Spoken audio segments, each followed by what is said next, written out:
Agora você ouve uma palavra de vida com o pastor Érico Rodolfo Bussinger.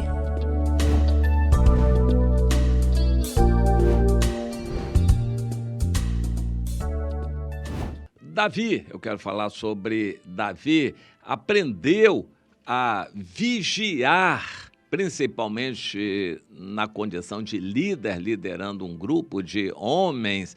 Ele aprendeu a vigiar e eu quero focalizar em duas situações bem específicas, que foi na cidade de Keila, depois no deserto de Jezimon, no lugar chamado Oressa. E ali ele esteve com seu grupo e passou apertos, porque o rei Saul, com todo o exército de Israel, estava perseguindo a Davi. E Davi estava fugindo com aquele grupo de homens, inicialmente homens, mas depois começou a ter mulheres e crianças também naquele grupo, e a situação ficou mais difícil, porque os deslocamentos eram mais demorados, era mais difícil fugir correndo quando se tem bagagem, mulheres, crianças, e Davi estava cada vez mais preocupado com aquela situação. Mas eu quero sempre chamar a atenção de que Deus estava naquela história toda, como Deus está na nossa vida em tudo que acontece. Você passou ali na rua, escorregou, tropeçou na calçada, torceu o pé, Deus está presente ali. Por que aquilo aconteceu? Pergunte a Deus. Que lição Deus quer te mostrar? Você passou distraidamente dirigindo o carro, deu uma batida, arranhou, amassou o carro. O que é que Deus quis mostrar? Você está vivendo uma vida normal e, de repente, vem uma doença e você não sabe o que fazer. E aí, Deus quer te mostrar alguma coisa. Davi é um exemplo para nós de como Deus estava presente na vida dele em tudo.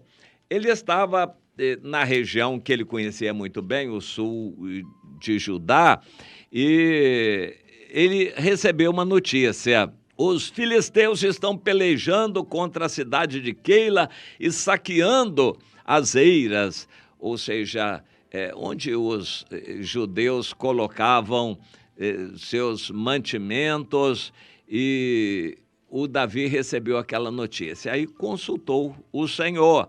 Senhor, eu vou lá ajudar aqueles moradores de Keila defendendo-os dos filisteus? O Senhor respondeu, vai. E ele foi. Quando foi, chegou lá, ainda encontrou os filisteus e pelejou contra eles, levou o gado, todo o gado dos filisteus que eles já tinham roubado, e fez um grande morticínio entre eles. Estou lendo em 1 Samuel, no capítulo 23. Assim, Davi salvou os moradores da cidade de Keila. Mas sucedeu que, quando ele estava ali, Abiatar, um sacerdote que tinha fugido da matança dos sacerdotes, e levou a estola sacerdotal, onde havia aquelas duas pedras, Urim e Tumim, onde eles consultavam a Deus, sim ou não. E Davi pediu que ele consultasse a Deus, e o Abiatar consultou a Deus. E disse, os israelitas com o rei Saul virão aqui? A resposta de Deus foi, virão. E os homens dessa cidade de Keila vão me entregar nas mãos do rei Saul?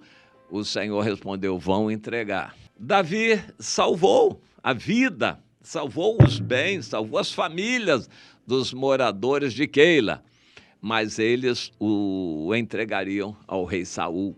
Eles não iam preferir ajudar Davi, eles trairiam Davi entregando a Saul. Então, tendo isso em vista, Davi deixou tudo com eles e saiu praticamente com a roupa do corpo e os seus homens, e foi para os desertos. Davi aprendeu o seguinte: oportunidades a gente não pode perder.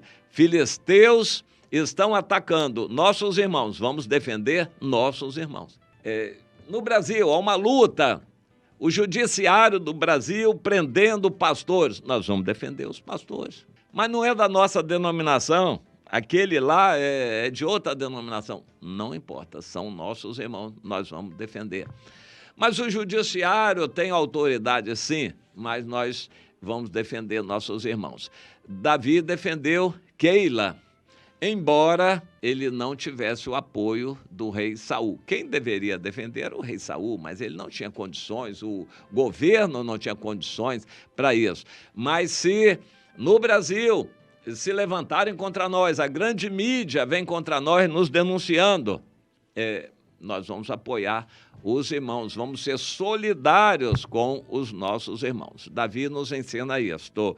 Ele arriscou a vida, lutando contra os filisteus para defender os irmãos. Nossos irmãos da igreja, de preferência a gente não fale mal deles. E mesmo que eles não estejam bem, se pudermos, vamos ajudar, vamos defender nossos irmãos, mas nunca falando contra os irmãos e muito menos indo à justiça contra irmãos. Nem pensar ir à justiça contra irmãos, isso é condenado na Bíblia, 1 Coríntios 5. Nós vamos ajudar os irmãos, defender os irmãos, mas depois os irmãos vão nos entregar, vão nos trair. A gente precisa orar a Deus, estar em vigilância. Senhor, que fazer? Nós vamos obedecer a Deus e não ao nosso instinto. Davi poderia ter pensado, eu vou defender a cidade de Keila, depois os habitantes de Keila vão ser gratos. Não pense isso, meu irmão. Você vai ajudar os irmãos por amor ao Senhor, mas não espere receber nada em troca, não. Mais adiante, Davi se refugiou lá no deserto e num lugar chamado Oressa, onde ele achou que era um lugar seguro, no outeiro de Aquilá, ele, no sul de um deserto de Gesimon, ele achou um local, um outeiro, um montinho, onde ele de cima podia ter visão para longe, se viesse alguém. Então ele se escondeu naquele lugar ali, mas ele ficou sabendo que os zifeus de Zif, daquela região do deserto de Zif, o denunciaram ao rei Saul. Então, mais uma vez, ele teve que fugir dali. Essas lições nos ensinam, temos que estar vigilantes no mundo. Os maiores perigos vêm até de nossos irmãos, aqueles que estão próximos. Nós vamos ser traídos pelas pessoas, isso é certo. Vamos ser traídos por pessoas e até por irmãos, por parentes. É a realidade. Não vamos ficar com ira, com raiva, nós vamos trabalhar com amor para Deus. Se nós tratamos as pessoas com amor, é para Deus, não é esperando que elas nos retribuam, não, porque isso não deve acontecer. As pessoas não devem retribuir o nosso bem. Nós vamos esperar a recompensa de Deus, mas vamos vigiar contra os que estão próximos. A Bíblia diz para a gente vigiar até com relação àquela que reclina sobre o nosso peito. A pessoa que tem a maior intimidade com a gente, amanhã pode nos trair. E nós vamos fazer o bem, amar as pessoas por causa de Deus. Cuidado quando uma pessoa gosta muito de você e tem uma paixão muito grande por você. Cuidado, isso pode ensejar uma traição. Não se entregue assim às paixões, às pessoas. Faça tudo por amor ao Senhor. Trate bem todas as pessoas, merecendo ou não merecendo, por amor ao Senhor. Vamos aprender algumas lições que a vida de Davi nos ensina.